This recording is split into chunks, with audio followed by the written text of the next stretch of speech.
You weren't supposed to find this video. Because if you truly understand what I'm about to tell you, everything changes. Most women will never admit this, not even to their closest friends. Because once you see the truth, their power over you starts to fade. You begin to notice the patterns, the subtle games, the emotional levers they pull, often without realizing it themselves. And once you understand how it all works, you stop chasing, and they start chasing you. Every woman holds a truth she'll never speak aloud, especially to the man she's most drawn to. Not because she's deceptive, not because she's evil, but because revealing this truth would shift the power dynamic entirely. Here it is. She's not loyal to who you are, she's loyal to how you make her feel. She might tell you it's about love, about connection, shared history, character, but underneath all of that is something primal, something emotional. Her loyalty is tethered not to your identity, but to the emotional state you create within her.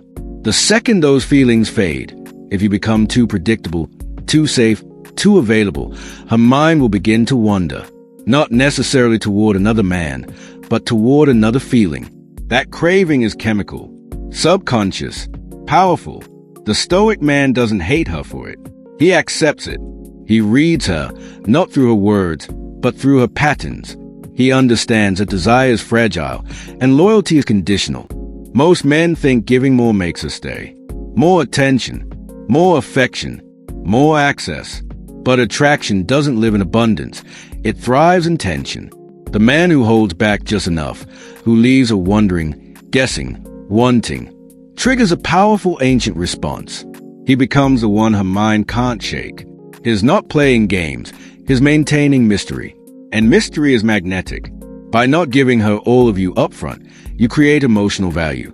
Each moment becomes heavier, more meaningful. She rewinds your conversations, analyzes your words, craves your presence because it's not guaranteed. Desire doesn't live in comfort. It lives in the space between certainty and risk. When a woman senses she has you fully, no chance of loss, no unpredictability, her desire fades. But when there's even a subtle signal that she could lose you to your purpose, your principles, or simply your independence, something inside her ignites. Suddenly, she notices everything, every glance, every shift in your tone. The scarcity of your attention adds weight to every interaction. You're not playing hard to get. You're reminding her that your presence is a choice, not a given. Here's a paradox most men never see coming. The harder you try to make her happy, the faster her attraction dies. When you give without boundaries, when your attention is constant and predictable, you become emotionally cheap. Not because she's ungrateful, but because the human mind adapts to abundance and stops feeling it. The Stoic man knows better. He gives with precision, not desperation. His affection is earned. His time is valuable.